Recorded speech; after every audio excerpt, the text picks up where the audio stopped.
வணக்கம். மதிமுகம் செய்திகள். இன்றைய முக்கிய நிகழ்வுகளை பார்ப்பதற்கு முன்பாக தலைப்புச் செய்திகளை பார்க்கலாம்.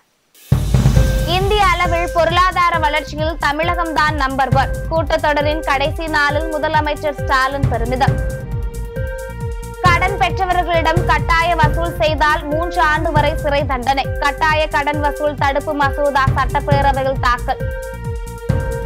பிரதமர் மோடி தலைமையில் மத்திய அமைச்சரவை கூட்டம். பாகிஸ்தான் மீதான நடவடிக்கை குறித்து முக்கிய ஆலோசனை.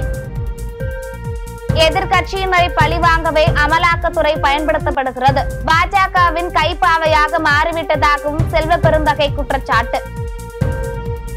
மதுரையில் தண்ணீர் தொட்டியில் விழுந்து 4 வயது குழந்தை பலி. பள்ளிக்கு சீல் வைக்கப்பட்ட நிலையில் 4 ஆசிரியர்கள் கைது. இந்தியாவின் பொருளாதார வளர்ச்சியின் நம்பர் 1 மாநிலமாக தமிழ்நாடு விளங்குவதாக முதலமைச்சர் மு.க. ஸ்டாலின் பெருமிதம் தெரிவித்துள்ளார். கடந்த மார்ச் 14ஆம் தேதி தொடங்கிய தமிழ்நாடு சட்டப்பேரவை பட்ஜெட் கூட்டத்தொடர் இன்றுடன் நிறைவு பெறுகிறது.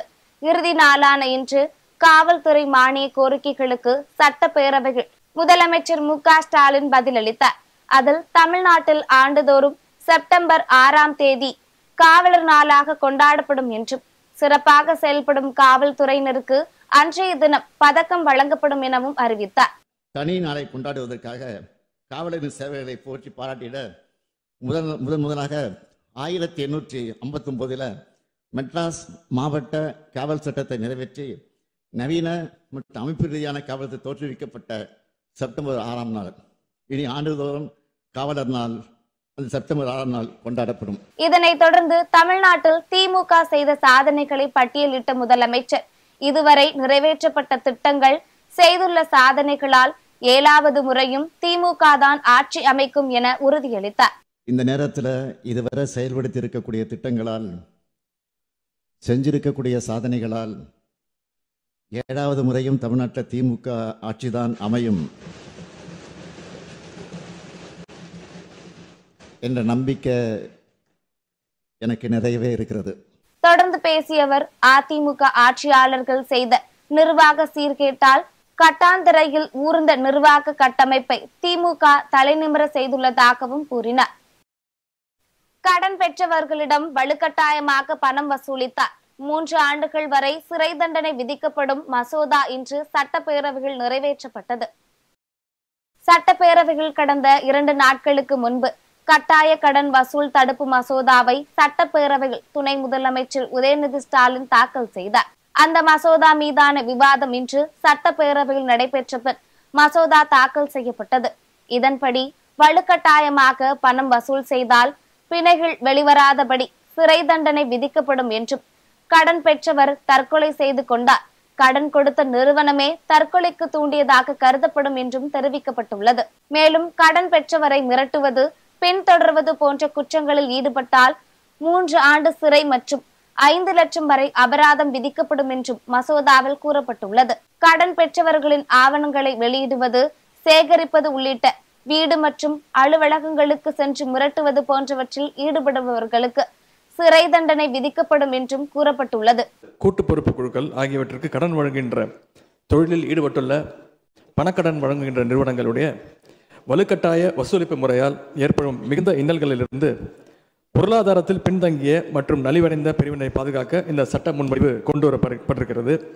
மாண்புமிகு உறுப்பினர் திரு அக்ரி எஸ் கிருஷ்ணமூர்த்தி மற்றும் மாண்புமிகு உறுப்பினர்கள் திரு வேல்முருகன் அவர்கள், திரு சின்னத்துரை அவர்கள், திரு ராமச்சந்திரன் அவர்கள், அண்ணன் திரு ஜி.கே. மணி அவர்கள், திரு செல்வ பெருந்தகை ஆகியோர் இந்த சட்ட முன்வடிவை பாராட்டியிருக்கிறார்கள். பல்வேறு கருத்துக்களை, ஆலோசனைகளை வழங்கியிருக்கின்றார்கள். மாண்பு உறுப்பினர்கள் தெரிவித்துள்ள கருத்துக்கள் வருங்காலங்களில் கண்டிப்பாக ஆய்வு செய்யப்படும். தீண்டாமையின் அடையாளமாக உள்ள காலனி என்ற சொல் நீக்கப்படும் என முதலமைச்சர் மு.க. ஸ்டாலின் அறிவுறுத்தியுள்ளார். சட்டப்பேரவையில் மானிய கோரிக்கை மீதான விவாதத்துக்கு முதலமைச்சர் மு.க. ஸ்டாலின் இன்று பதிலளித்து பேசினார். அப்போது ஆதிக்கம் மற்றும் தீண்டாமையின் அடையாளமாக உள்ள காலனி என்ற சொல் தமிழ்நாடு அரசு ஆவணங்களில் இருந்தும் பொது புழக்கத்திலிருந்தும் நீக்க நடவடிக்கை எடுக்கப்படும் என ஸ்டாலின் உறுதியுடன் தெரிவித்தார். பாகிஸ்தான் இந்தியா இடையே பதற்றமான சூழல் நிலவி வரும் நிலையில் பிரதமர் மோடி தலைமையில் நாளை அமைச்சரவை கூட்டம் நடைபெறவுள்ளது. இரு நாட்டு எல்லை பகுதிகளிலும் பதற்றமான சூழல் நிலவி வரும் நிலையில் நாளை காலை 11 மணி அளவில் மத்திய அமைச்சரவை கூட்டம் நடைபெறவுள்ளது. மோடி தலைமையில் நடைபெறும் இக்கூட்டத்தில் பகல்காம் தாக்குதலுக்கான தக்க பதிலடி கொடுப்பது, காஷ்மீர் எல்லைகள் பாதுகாப்பு நடவடிக்கை குறித்து விவாதிக்கப்படலாம் என கருதப்படுகிறது. மேலும் பாகிஸ்தான் மீது சில பொருளாதார ரீதியிலான நடவடிக்கைகளை எடுக்கவும் ஆலோசனை நடத்தப்படலாம் எனவும் கருதப்படுகிறது. புலனாய்வு மற்றும் அமலாக்கத்துறைகளை கைப்பாவை போல பாஜக பயன்படுத்துவதாக காங்கிரஸ் மாநில தலைவர் செல்வ பெருந்தகை குற்றம் சாட்டியுள்ளார்.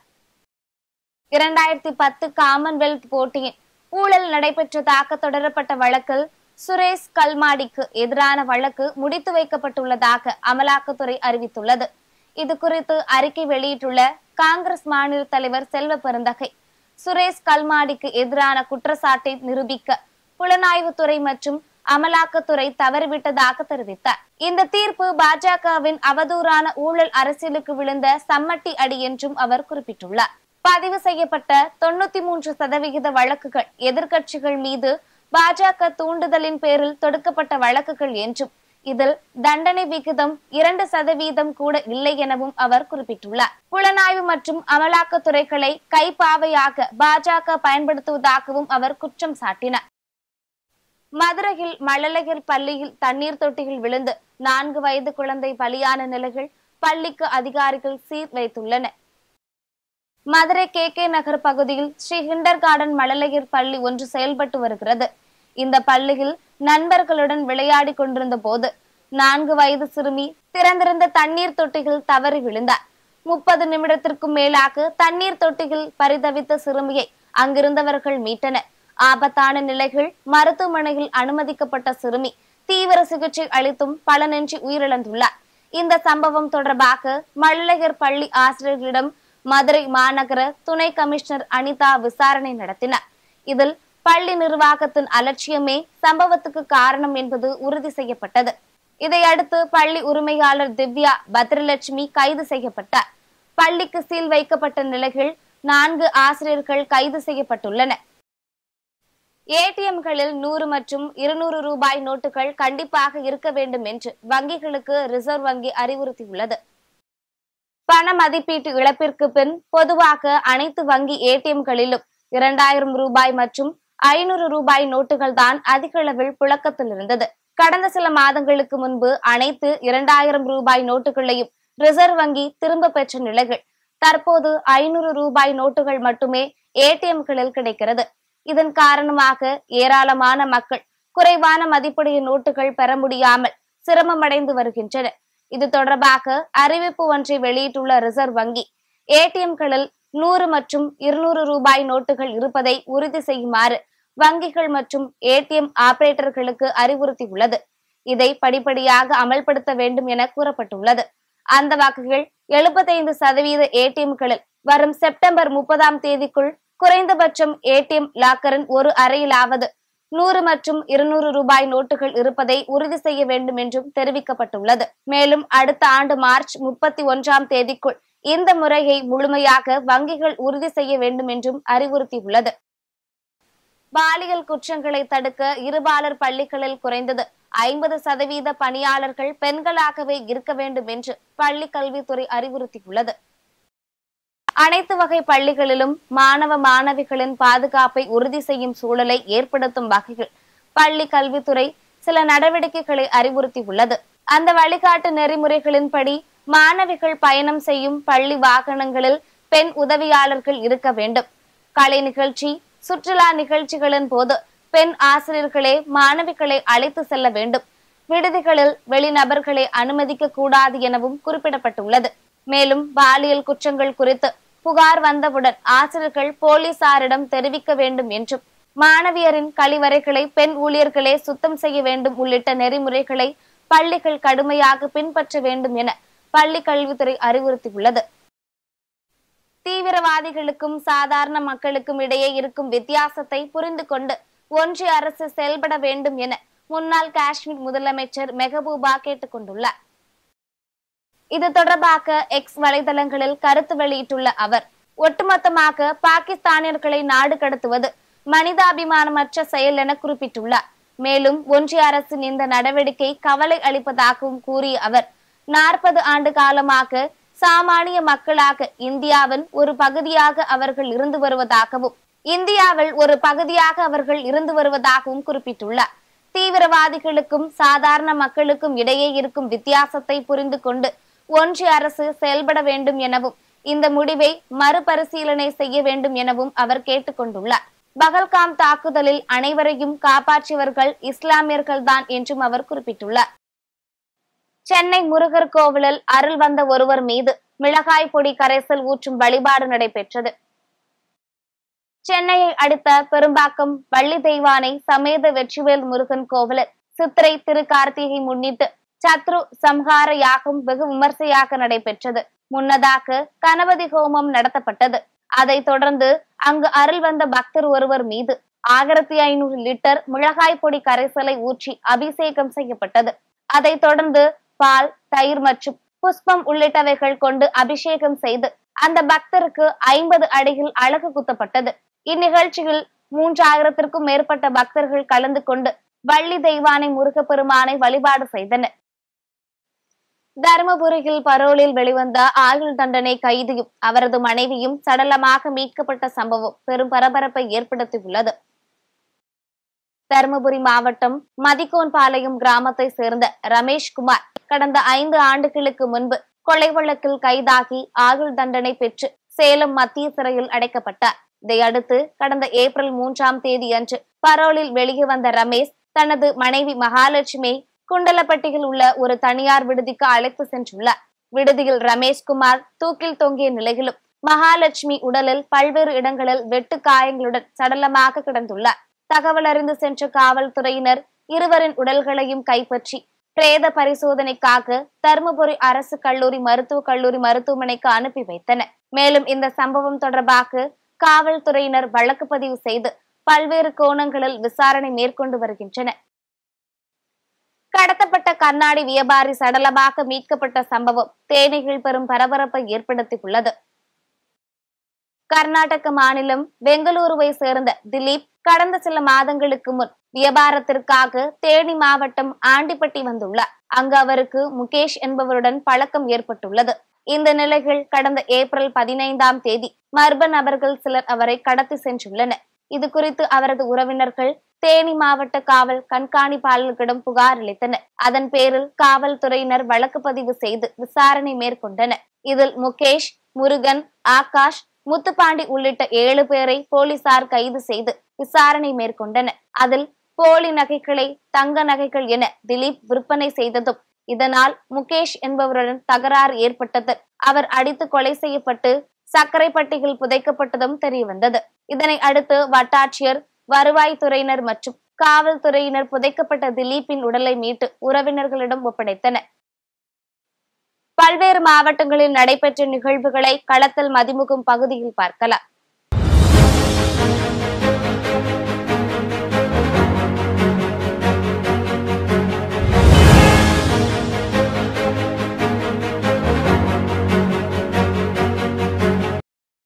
மதுரை மீனாட்சி அம்மன் கோவிலின் முக்கிய திருவிழாக்களில் ஒன்றான சித்திரை திருவிழா ஆண்டுதோறும் வெகு விமர்சையாக கொண்டாடப்பட்டு வருகிறது. விழாவில் முக்கிய நிகழ்ச்சிகளான மீனாட்சி திருக்கல்யாணம், அழகரின் வைகை ஆற்றில் எழுந்தருளும் வைபவம் கோலாகலமாக நடைபெறும். அந்த வகையில் சித்திரை திருவிழா கொடியேற்றம் நடைபெற்றது. முன்னதாக கொடிமரம் முன்பு மீனாட்சி சுந்தரேஸ்வரர் பிரியா விடையுடன் எழுந்தருளி பக்தர்களுக்கு அருள்பாலித்தார். ராணிப்பேட்டை மாவட்டம் கரிக்கல் கிராமத்தில் ஸ்ரீ குமரமுருகன் கோவிலில் சித்திரை மாத கிருத்திகை முன்னிட்டு முருகருக்கு சிறப்பு அபிஷேகம் நடைபெற்றது. பின்னர் தங்க கவசம் சாற்றப்பட்டு சிறப்பு அலங்காரம் செய்யப்பட்டு மகா தீபாராதனை காண்பிக்கப்பட்டது. இதில் திரளான பக்தர்கள் கலந்து கொண்டு சாமி தரிசனம் செய்தனர்.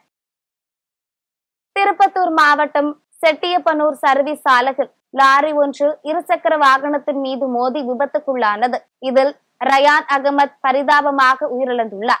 இது குறித்து தகவல் அறிந்து வந்த வாணியம்பாடி கிராமிய காவல்துறையினர் ரயான் அகமது உடலை பிரேத பரிசோதனைக்காக வாணியம்பாடி அரசு மருத்துவமனையில் ஒப்படைத்தனர். மேலும் விபத்து குறித்து வழக்கு பதிவு செய்து விசாரணை மேற்கொண்டு வருகின்றனர். வேலூர் மாவட்டம் குடியாத்தம் அருகே இளைஞர்கள் சிலர் போதை மாத்திரை மற்றும் போதை ஊசி பயன்படுத்துவதாக காவல்துறையினருக்கு ரகசிய தகவல் கிடைத்துள்ளது. அதன் பேரில் குடியாத்தம் தாலுகா காவல்துறையினர் நடத்திய சோதனையில் அரவிந்தன், சஞ்சய் மற்றும் மனோஜ் ஆகிய 3 பேரை கைது செய்துள்ளனர். மேலும் அவர்களிடமிருந்து 2 ஊசிகள் மற்றும் 7 போதை மாத்திரைகளை பறிமுதல் செய்து விசாரணை மேற்கொண்டு வருகின்றனர். திருவண்ணாமலை மாவட்டம் பானாம்பட்டு கிராமத்தில் உள்ள குடிநீர் தொட்டியின் முன்பு மர்ம நபர்கள் சிலர் மலம் பூசப்பட்டிருப்பதை கண்டு அப்பகுதி மக்கள் அதிர்ச்சியும் வேதனையும் அடைந்துள்ளனர். இந்த குடிநீர் தொட்டி புறம்போக்கு பகுதியில் அமைந்துள்ளதா நிலத்தை ஆக்கிரமிப்பிற்காக மர்ம நபர்கள் இதை செய்திருக்கலாம் என சொல்லப்படுகிறது. இந்த சம்பவம் குறித்து அப்பகுதி மக்கள் அளித்த புகாரின் அடிப்படையில் கலசப்பாக்கம் காவல்துறையினர் வழக்கு பதிவு செய்து தீவிர விசாரணை மேற்கொண்டு வருகின்றனர். திருவள்ளூர் கிளை சிறைகளில் அடிப்படை வசதிகள் குறித்து மாவட்ட முதன்மை அமர்வு நீதிபதி ஜூலியட் புஷ்பா தலைமையில் மாவட்ட ஆட்சியர் பிரதாப், மாவட்ட காவல் கண்காணிப்பாளர் சீனிவாச பெருமாள் ஆகியோர் கூட்டாய்வு மேற்கொண்டனர். இந்த ஆய்வில் திருவள்ளூர் கிளை சிறையில் உள்ள கைதிகளுக்கு அளிக்கப்படும் குடிநீர், உணவு உள்ளிட்டவை தரமாக வழங்கப்படுகிறதா, கழிப்பறைகள் மற்றும் சுற்றுப்புறங்கள் தூய்மையாக உள்ளதா என்பது குறித்து கைதிகளிடம் கேட்டறிந்தனர். ராணிப்பேட்டை மாவட்டம் அரக்கோணம் அம்பேத்கர் நகர் பகுதியில் செயல்பட்டு வரும் நியாய விலை கடை சரிவர திறக்கப்படாமல் பொதுமக்கள் கடுமையாக அலைக்கழிக்கப்படுவதாக குற்றச்சாட்டு எழுந்துள்ளது. இந்நிலையில் வழக்கம் போல் மீண்டும் கடை திறக்கப்பட்ட நிலையில் POS மிஷின் வேலை செய்யவில்லை என்று ஊழியர்கள் தெரிவித்துள்ளனர். இதனால் ஆத்திரமடைந்த பொதுமக்கள் திடீரென மறியல் போராட்டத்தில் ஈடுபட்டனர். இது குறித்து தகவல் அறிந்து வந்த காவல்துறையினர் பேச்சுவார்த்தை நடத்திய பின்னரே அவர்கள் கலைந்து சென்றனர். திருப்பூர் மாநகராட்சிக்குட்பட்ட போயம்பாளையம் பாறைக்குழியில் சிறுவனின் சடலம் ஒன்று கிடப்பதாக காவல்துறையினர் மற்றும் தீயணைப்பு துறையினருக்கு தகவல் கிடைத்தது. தகவலின் பேரில் அங்கு வந்த அதிகாரிகள் சிறுவனின் உடலை தேடிய போது ஆண் சடலம் இருப்பதை கண்டு அதிர்ச்சி அடைந்தனர். பின்னர் மீட்கப்பட்ட சடலத்தை பிரேத பரிசோதனைக்காக திருப்பூர் அரசு மருத்துவமனைக்கு அனுப்பி வைத்தனர். மேலும் இது குறித்து போலீசார் வழக்கு பதிவு செய்து விசாரணை மேற்கொண்டு வருகின்றனர்.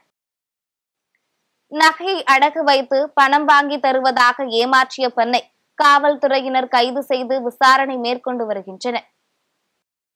அரியலூர் மாவட்டம் ஜெயங்கொண்டம் பகுத்தறிவு நகர் பகுதியை சேர்ந்தவர் சரஸ்வதி. இவர் தனக்கு சொந்தமான 8 பவுன் நகையை கடந்த 2004ஆம் ஆண்டு இந்தியன் வங்கியில் அடகு வைத்து பணம் பெற்றுள்ளார். இந்நிலையில் கரடிக்குளம் பகுதியை சேர்ந்த சூர்யா வட்டி இல்லாமல் பணம் பெற்று தருவதாக சரஸ்வதியிடம் ஆசை வார்த்தைகளை கூறியுள்ளார். இதனை நம்பிய சரஸ்வதி வங்கியில் அடமான வைத்திருந்த நகையை மீட்டு 15 பவுன் நகையை சூர்யாவிடம் கொடுத்து 1,50,000 ரூபாய் பணம் பெற்றுள்ளார். இந்நிலையில் கடந்த சில நாட்களுக்கு முன்பு நகையை மீட்க சென்ற போது தான் ஏமாற்றப்பட்டுள்ளதை சரஸ்வதி உணர்ந்துள்ளார். இது குறித்து ஜெயங்கொண்டம் காவல் நிலையத்தில் அவர் புகார் அளித்ததன் பேரில் காவல்துறையினர் வழக்கு பதிவு செய்து சூர்யாவை கைது செய்தனர். ஒன்றிய அரசின் புதிய போக்குவரத்து சட்டங்களுக்கு எதிர்ப்பு தெரிவித்து திருப்பூர் கார் வியாபாரிகள் கவன ஈர்ப்பு ஆர்ப்பாட்டத்தில் ஈடுபட்டனர். கார்ப்பரேட் கம்பெனிகளுக்கு சாதகமாகவும் சிறு குறு வாகன வணிகர்களுக்கு எதிராகவும் சில புதிய போக்குவரத்து சட்டங்களை ஒன்றிய அரசு அமல்படுத்தியுள்ளது. இந்நிலையில் இச்சட்டத்தை திரும்ப பெற வலியுறுத்தி தமிழ்நாடு கார் வியாபாரிகள் மற்றும் ஆலோசகர்கள் நல கூட்டமைப்பு சார்பில் வடக்கு வட்டார போக்குவரத்து அலுவலகம் முன்பு தமிழ்நாடு கார் வியாபாரிகள் மற்றும் ஆலோசகர்கள் நல கூட்டமைப்பு தலைவர் விஸ்வநாதன் தலைமையில் கவன ஈர்ப்பு ஆர்ப்பாட்டத்தில் ஈடுபட்டனர். 1989 சட்டப்பிரிவு 430 படி வாகன ஆவணங்களை உரிமையாளரால் அங்கீகரிக்கப்பட்ட கடிதம் கொண்டு வருபவரிடம் ஒப்படைக்கும் பழைய நடைமுறையை மீண்டும் செயல்படுத்த வேண்டும் என்று வலியுறுத்தினர். மேலும் இது தொடர்பாக வட்டார போக்குவரத்து கண்காணிப்பாளரிடமும் மனு அளிக்கப்பட்டது. திருக்கடையூர் பிரம்மபுரீஸ்வரர் அமிர்த நாராயண பெருமாள் கோவில்களில் சதாபிஷேகம் உள்ளிட்ட சுப விழாக்களை நடத்த அனுமதி வழங்க கோரி கிராம மக்கள் மாவட்ட ஆட்சியரிடம் கோரிக்கை மனு அளித்தனர். மயிலாடுதுறை மாவட்டம் திருக்கடையூர் திருமெய்ஞானம் பிரம்மபுரீஸ்வரர் கோவில், திருக்கடையூர் அமிர்தவள்ளி தாயார் சமேத அமிர்த நாராயண பெருமாள் திருக்கோவில்கள் உள்ளன. இக்கோவில்களில் திருமணம், உக்ரகிரத சாந்தி, சஷ்டிய பூர்த்தி, பீமரத சாந்தி, சதாபிஷேகம் ஆகிய விழாக்களை நடத்திட இந்து சமய அறநிலைத்துறை அனுமதி வழங்க ஆவணம் செய்ய வேண்டும் என கிராம மக்கள் வலியுறுத்தினர். மாவட்ட ஆட்சியர் அலுவலகத்தில் நடைபெற்ற மக்கள் குறைதீர் கூட்டத்தில் கோவில்களில் சதாபிஷேகம் உள்ளிட்ட சுப விழாக்களை நடத்த அனுமதி வழங்க வேண்டும் என மாவட்ட ஆட்சியர் ஸ்ரீகாந்திடம் மக்கள் மனு அளித்தனர். வயது முதிர்ந்தவர்களுக்கு நடைபெறும் திருமணங்களுக்கு கார்ப்பரேட் நிறுவனம் போன்ற அதிக கட்டணம் வசூலிக்கப்படுவதாக அவர்கள் குற்றம் சாட்டினர். அது மட்டுமல்ல, புகழ்பெற்ற பிரம்மபுரீஸ்வரர் கோயில் திருமஞானம் மயானம் என்று சொல்லக்கூடிய அருகாமை அங்கிருந்துதான் தேவஸ்தானத்துக்கான புனித நீர் அபிஷேகம் செய்வதற்கான இன்றளவும் கூட அந்த அசுவதை தீர்த்தம் கொண்டு வரப்படுகிறது. அந்த ஆலயத்திலும் அரசு கட்டுப்பாட்டில் இருப்பதால் அந்த ஆலயத்திலும் இந்த நிகழ்ச்சிகளை நடத்துவதற்கு, அந்த வைபவங்களையும் ஹோமங்களையும் செய்வதற்கும் அரசு அனுமதி தர வேண்டும். அப்பொழுதுதான் கடகோடி பக்தர்கள், ஏழை எளியவர்கள் பாதிக்கப்படாமல் இருப்பார்கள். இது அரசு ஏற்று நடத்துவதற்கு அரசு நிறுவனமாக அதை HRNC கட்டுப்பாட்டில் உள்ள ஸ்பெஷல் தனி அதிகாரி போட்டு நிறுத்துவதற்கும் அந்த கார்ப்பரேட் நிறுவனம் போல செயல்படக்கூடிய ஆதீனத்தை மாற்றி அமைத்து அரசை நடத்துவதற்கு ஆவணம் செய்ய வேண்டுமாறு கேட்டுக்கொள்கிறேன். விடுதலை சிறுத்தை கட்சியின் பிரமுகர் கொலை செய்யப்பட்ட சம்பவம் பரபரப்பை ஏற்படுத்தியுள்ளது. வேலூர் மாவட்டம் ஆவாரம்பாளையம் கிராமத்தை சேர்ந்த ஆட்டோ ஓட்டுநர் சரத்குமார் விடுதலை சிறுத்தைகள் கட்சியின் நகர அமைப்பாளராக இருந்து வந்துள்ளார். இந்நிலையில் அவரை காணவில்லை என அவரது உறவினர்கள் பல்வேறு இடங்களில் தேடியுள்ளனர். அப்போது அவர் உயிருக்கு ஆபத்தான நிலையில் அரியூரில் அரசு மதுபான கடை அருகே இருப்பதாக தகவல் கிடைத்துள்ளது. தகவலின் பேரில் அங்கு வந்த உறவினர்கள் சரத்குமாரை மீட்டு அடுக்கம்பாறை அரசு மருத்துவக் கல்லூரி மருத்துவமனையில் சிகிச்சைக்காக சேர்த்துள்ளனர். ஆனால் அவர் சிகிச்சை பலனின்றி உயிரிழந்துள்ளார். இது குறித்து தகவல் அறிந்து வந்த காவல்துறையினர் மர்ம மரணம் என வழக்கு பதிவு செய்து விசாரணை மேற்கொண்டனர். அதில் விடுதலை சிறுத்தைகள் கட்சியினர் 4 பேர் அவரை தாக்கிவிட்டு தப்பியோடியதும் முதற்கட்ட விசாரணையில் தெரிய வந்துள்ளது. இதனை அடுத்து தப்பி சென்ற மர்ம நபர்களை காவல்துறையினர் தேடி வருகின்றனர். பாகிஸ்தானுக்கு எந்தவிதமான ஆயுத உதவியும் செய்யவில்லை என துருக்கி அரசு தெரிவித்துள்ளது. பாகிஸ்தான் இந்திய எல்லையில் ராணுவ படையினரை குவித்து வருவதாக செய்திகள் வெளியான நிலையில் துருக்கியும் பாகிஸ்தானுக்கு ராணுவ உதவிகளை வழங்கி வருவதாக தகவல் வெளியானது. கராச்சியில் உள்ள விமானப்படை தளத்திற்கு 2 நாட்களுக்கு முன் துருக்கி விமானப்படைக்கு சொந்தமான C-103 ஹெர்குலிஸ் போர் விமானம் சென்றது. C-130 ஹெர்குலிஸ் போர் விமானம் சென்றது. அதில் ஏராளமான போர்க்கருவிகள் எடுத்து செல்லப்பட்டதாக கூறப்படுகிறது. விமானங்களின் வருகையை இரு நாடுகளும் உறுதி செய்த போதிலும் அதில் எடுத்து செல்லப்பட்ட பொருட்கள் குறித்த விவரங்கள் வெளியாகவில்லை. இந்நிலையில் பாகிஸ்தானுக்கு போர் விமானங்களை அனுப்பவில்லை எனவும் சரக்கு விமானம் மட்டுமே அனுப்பப்பட்டதாகவும் துருக்கி சார்பாக தெரிவிக்கப்பட்டுள்ளது. மீண்டும் தலைப்புச் செய்திகள்.